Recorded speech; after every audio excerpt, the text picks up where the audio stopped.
If you are trying to build your dream squad in EAFC 26, make sure to check out U7 Buy. They've been around for over 10 years with millions of orders and over 40,000 excellent reviews on Trustpilot. It's fast, safe, and super easy to use, and some of your favorite EAFC creators have verified U7 Buy for themselves. Hit the link in the description, and big thanks to U7 Buy for sponsoring the video. Now let's get back into the cooking. Yeah, boys, today I want to show you guys how real life actual football skills and dribbling goes into the game, and how some people might not even know that kind of thing. It's just obviously as you play the game, you'll catch on to things naturally. But when I first started playing this game, I came with the mindset of playing football because that's all I played my entire life, guys. Right winger, left footed. I love to cut, shift defenders, move them, body fence, all that stuff. I came from that. So when I came to FIFA, that's how I played the game. Bro, that's all I knew, man. So anyway, I'm going to show you guys highlights and how all this stuff implies in game before you even know what skilling and anything it has to do with it, even left stick. So most of this actually has to do with analyzing the defender. And that's really a big part of it. That's a huge part of it. If anything, what the defender's doing, how you want to control them, how you want to shift them is a huge thing. And usually when you do that, even in real life, you have to pay attention to do different things. How you're dribbling and how you're making them move, or when they accelerate, when they want to not accelerate, how fast they're coming in. All that stuff matters. And so yeah, let's just go to the highlights and I'll explain it in the game too. Oh, I forgot to mention, guys, to do Ankara goals, this is something that I will talk about in this video, and it's all about minimizing the chances of them making the correct choice, almost like making it to a 50-50 chance, to where, like, if you guess I'm going left, you get the ball. If you don't guess that I'm going, let's say, to the right, and you go left, I get the chance to beat you as as an attacker, and then I go into your next defender where I get a goal. So you have to learn how to get opponents in those situations, and you have to make the right decision every time. It is extremely difficult, by the way. This is not easy. I've been doing this for years, guys, and even now, I can't get every chance right. Like, it's not that easy. So, especially the better the opponents get, the more they don't want to give you 50-50 chances. They keep the distance with a jockey a little bit. They use their AI. Like, I don't want to, they don't want to take that risk. Like, I don't want to do 50-50s. You come to me, I'll hold my position. That's how good players play. But there's always going to be a time where they get countered and they're forced to decide, depending on how you play or what movements you do and how you shift them, that they will have to decide, like, what do I do? So yeah, guys, let's get into the video now. Let's keep going. All right, so one thing in real life football, guys, is the amount of speed someone's coming in, you can always cut it. Now, it was a lot bigger of a deal last year due to speed boost, but since that gone, it doesn't matter. As long as you get someone sprinting and you know they haven't hit jockey yet, just know that you're always guaranteed this cut. That is very basic rule, even in real life. If you make someone sprint, you have the option now to stop. It's almost like being one frame ahead to cut them no matter what. Now, is this easy to do and like go into goal doing this? No, it's actually very difficult. If you think you're going to be able to cut this all the way to the net, just know you have to do like 17 different things correct, not fail one time. Just letting you know, it's not easy. But in this situation, they're sprinting, right? This is just basic fundamentals. They're coming with some speed. You can easily cut. And every time, don't be afraid. Trust me. You can win this. Half the time you can win this. Now, you'll know you're playing a really good opponent, guys, when he can time. You can almost read your mind. I know you want to cut. And they'll pause a little bit to see if you cut. Those are that's how you know you're playing a good player. In this moment here, let's say I speed up. If he slowly slows down a little bit, he's cutting the option to cut inside. That's how I know, guys, this guy's a smart player. Good defender. But, and over time, if you do this a lot, they'll adapt as well, and they'll change your play style. But more often than not, don't be afraid to test this easy little thing of speeding, stop, turn, pass. Don't be afraid to test that out. So that's one important thing. Okay, another these are all going to be very simple, guys, but they play a massive part. Anyway, I did a terrible pass here. We stole the ball. And I know what I'm going to do here. I'm going to use this guy's momentum, but I have to make sure I get him where I want him. So I'm going to speed right here, right? Boom. Got his momentum shifting that direction. I can cut inside now. In this scenario here, most people would be scared. But what you have to do is make sure he ends up behind you. You don't want to keep going in this direction. You want to kind of turn it this way so he ends up behind you. This is a very smart but little adjustment that can honestly just switch, give you so much more time and just make sure you're still dominant on the ball. This move here was all pre-planned to get this guy to shift more. There, I used his momentum, and I keep going. Boom. This was also planned. I already know based on the game and the spacing and stuff as well that if I go in this direction straight downwards, this guy's gonna get the ball. But I know from dribbling that you can go into this space here and you'll be safe. Again, very simple things, guys, but they will take you far with simple dribbling. This is called like simple dribbling and being good at simple stuff. It'll take you far. Again, another example of using momentum to cut. Look how tight this was. Let me show you how tight this was. Where did he go? He ended up being all the way over there just because I knew that he was coming out of momentum that my cut would just make it even sharper. The faster they come, the better your cut will look. Okay. So it's just like a really simple thing, but it's a massive, massive deal. Again, I sold it as well too. Trust me, I know what I was doing. I knew as soon as I got this ball here and had the space, I risked the sprint here. He could have either already got into the space and I sprinted at him and he would have got the ball. But since I knew he kind of ended up here, I said, oh, bet. I'm going to sprint, catch him on a boost. Boom. I know he wants to sprint now. He saw me sprint, right? It's like, cut. And that's how you can maneuver players in your own, like, kind of manipulate them in some way, Trick 'em, boom, sprint, cut. This was even better, guys, when agile dribble existed. I'm telling you, when agile dribble existed and the sprint boost of last year, it absolutely forced players to sometimes have to adapt and run. That's why, although I don't agree on how broken the speed boosting was, it definitely got players manually defending. It forced them sometimes because if you had space, they had to sprint. And then as soon as they sprint, you cut and they fly. Like it was an OP mechanic that you could like, oh boy, it was insane. But yeah, it was even more crazy last year. But anyway, no matter what, this will always work, guys, because it's like a momentum thing and it will always work. Well, let's keep going.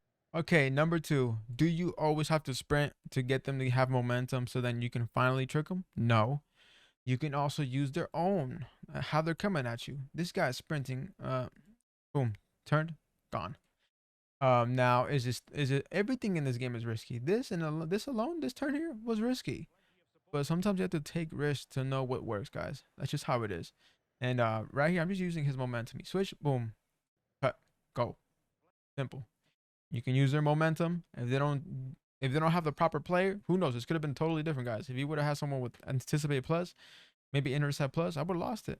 But in a spot like this, Frimpong, I don't know what Frimpong has. Maybe he has jockey. I don't know if he has intercept. Maybe he doesn't even have anticipate, and that explains why he just flew. So, yeah. And like I said, you can use their momentum as well. A lot of this happens. The momentum part is when you're walking. If you want to use their momentum, walking is the preferred method, and you make them pull the players out for you in a way. All right, so now let's go into the subject that I was talking about minimizing their chances and making it a 50-50. And how you do this sometimes, usually it's the most noticeable in the box when you're wiggling like because when you wiggle, they have like a chance of like only 2 or 1 error. If they mess those up, you got a low driven shot. That's how it goes. But there's also other ways to do this. If you're coming with speed. Now, I know speed is not preferred, especially this year. But there's times where it's needed, guys. And Rapid Plus does it pretty nicely. Where if you're coming in with so much pace, they have to decide, guys. They can't stand still. Because you can do a cut and he's not even in the picture no more. Or he can over push and now he doesn't have a player where he needs to be. He can stand in one spot, sure. But that's a problem. I can cut with time and space. My player obviously got in the way, which kind of messed my little run up. But I actually gave him only a couple chances to think here. I'm coming at you. What are you going to do? I forced you to make a decision. What I'm going to do is I'm going to cut. I saw the way he was moving already. I'm like, okay, he's moving to the left like this. I already know if I sprint on time, I'll beat you. Got him. Boom, cooked. So I minimized his decisions here, guys. He had to think fast, and that's how you get people to make mistakes.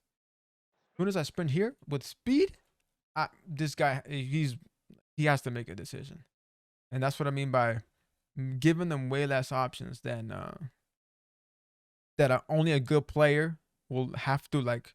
Only a really solid defender can figure this out quick.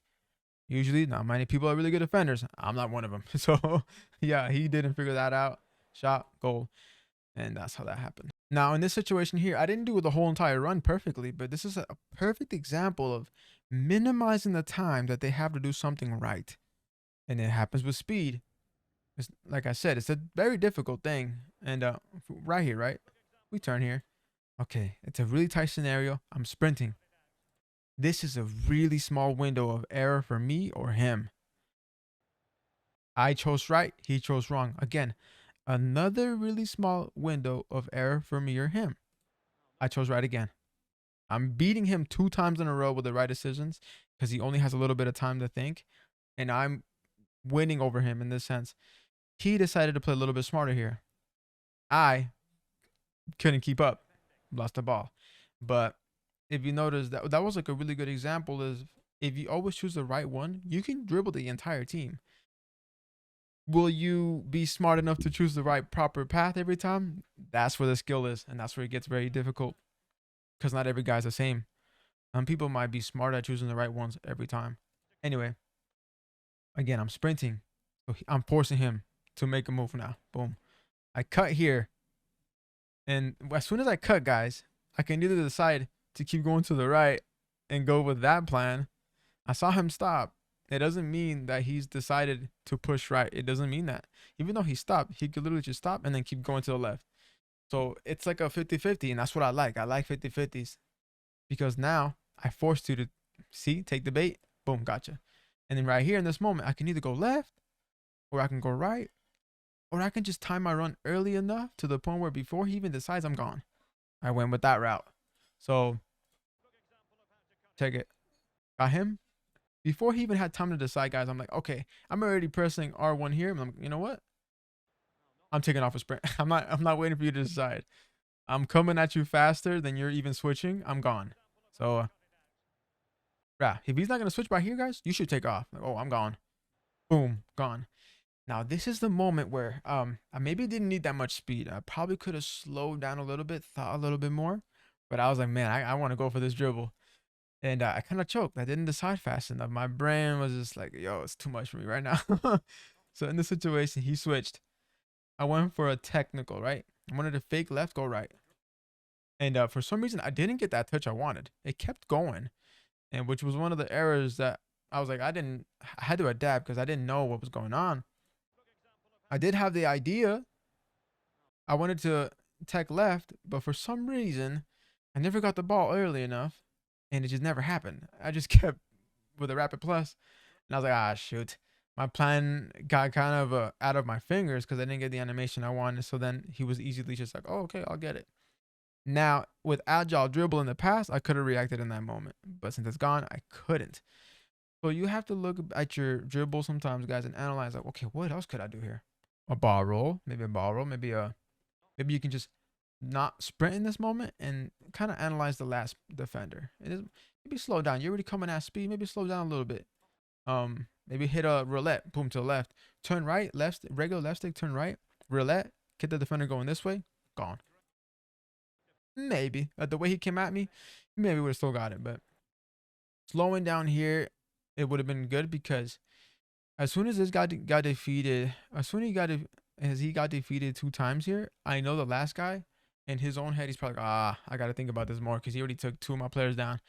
I got to think, man. He did. To be honest, it was kind of like a risky attempt. He just went with the B. And you know what? It works. Anticipate is anticipate. Who did he have here? Van Dijk. I get it. I get it. I should have played it better. Those are the moments that you have to like lock in with so you can really just take advantage of a lot of things. But hopefully that I've made the point of minimizing the chances of him being right and giving it a 50-50, and then you get really good at winning those 50-50 moments. That's what will get you from beating one defender to the other to the other to the goal. And those are the best goals. Those feel so amazing, guys. Those feel so sick, man. It's like drinking a fountain drink. So again, minimizing the chances of him really thinking enough. And I'm like I said, that was a goal. I got all the proper things. I did it right here. So I let go of the sprint a little bit. So we started using tech. I went down with a rapid touch, was a effort touch here. Turn here. Again, trying to get him to shift. You know, that's the whole point. Trying to get him to shift now. I made him fall for a feint there, which is nice. I like that. He's falling for my feint. Boom. Right here. He actually reacted so late that it's kind of messing with me because I'm a little bit ahead. So it's kind of tripping me out. He went there and I was like, okay, bro, I did that a long time ago. But anyway, I was like, okay, let me find out another one. The strong ones is when your back is turned to the opponent. My back is turned. Boom. You know what I'm gonna do? Left, right. Boom, boom. Got him. Fell into my trap. I'm minimizing. This is also, since it's getting really close right here, you're minimizing the chances of him being right. And you're just giving him that 50-50 chance, and I was right. I guessed that if I could move him here, look how tight it is. Okay? If I guess wrong, there's a high chance that maybe he wins the ball. But, again, small areas, especially in the box, it's safe to be a little risky. And again, he didn't control his player. I cut goal. Could I be wrong here too? Yeah, man. He could have easily in that moment he could have controlled his player and I could have lost the ball, but I took a risk. Went for goal. Okay, now let's analyze when the 50-50 chance and I did it wrong. I chose the wrong one. And if I would have chose the right one, I actually would have went through. Seeing based on which decision he chose, I would have went through if I chose the right decision. In this moment, I'm sprinting. Right here. Sprint, boom. Right choice. And okay, we're moving. Right again. And in this instance, usually guys, I bait, right? So I go down this way. This guy did not fall. He kept going up. And I was like, oh man, okay. You know, he got me. He didn't fall for it. He just kept going to the wing position. And I'm like, okay, maybe he didn't want to fall for the first, trick. I should have thought that he was smarter than that. The first one, he knew cut right. Now, what would have been the smart decision though is to go here and actually go down to the inside where the space was. Either that or do a sharper cut all the way to the left. That would have been the safer options. I'm risky with it though, and he got it. Now the mistake also was that I didn't analyze where he was facing. He was jockeying this way. I should have analyzed that a little bit more. I thought he would switch because I went, you know how I angled down. I thought he would switch his stance to go that way now. He didn't. If you see your opponent still in this situation, it's best to go to the direction that his jockey is not facing. So I should have went downwards and I would have went through, guys. And who knows what could have happened after that. We could have had a nice little goal. So, guys, another big thing. Pay attention to where their jockey's facing. I know at that point you have to wait for them. So you have to kind of like figure out when you should wait for them and when you should make them do what you want them to do, So it's like a really hard thing to do. But I think if you understand what I'm saying, over time you will look at these things more and more and be like, okay, he's facing this way, I'm gonna go that way. Should I wait for him this time? I'm kind of sketched out. I'll turn this way if I have to wait for him, kind of thing. And yeah, hopefully that makes sense. But yeah, guys, even with skill moves or just wiggling, all this plays a part, man. Everything has to do with moving the opponent, shifting them around, everything. So look at this. I'm just holding the ball with left stick, giving my back to the opponent. Look how they're moving around. Look at them moving them around again. Pass, boom, you're on goal. You don't have to be you don't have to be sprinting. You don't have to do a lot of that stuff. You do have to analyze how their defenders are moving. He's over there, right? I'm gonna turn on him. Again, I'm going with sprint just a little bit, just to get him to come. Regular, right turn, pass. His CBs are not as agile, and they will definitely over push. So it's good to know. And you get low chance out of nothing, just turning around. But yeah, guys, let's watch the last clip. This is also something you need to be wary of, and that is the AI, because the AI doesn't always react to what you do. They stay in position, they just chill. Anyway, the first guy, fair and square. I maneuvered him. I controlled him. Awesome. The second opponents were all AI based. AI. The guy chasing me, doing his thing. But most of the often than not, the entire block and wall was created by AI. And in this moment, this is where you have to evacuate, turn around, restart, because the AI is just not gonna let you pass unless there's a move out there, guys, that the AI gets baited with. Let me know. I know for sure it's probably gonna be a speed boost, maybe a bounce, maybe bouncing the ball is one of them, but something that can glitch through the AI is what's gonna be needed in this situation, or you're gonna have to restart or left stick wiggle. That's why a lot of people are doing fidget spinning, because the AI can just, they go, and when you fidget spin, you'll find a moment where they overshift and you're good, and you shoot and score. That's how it works. But in my opinion. But all right, guys, I have so much more clips, but I think the video is probably like 25 to 30 minutes long. I'm gonna cut it there, guys. Let me know if you want me to part 2 of this. This is like a more in-depth and dribbling and like analysis stuff. So all right, catch you later. Peace.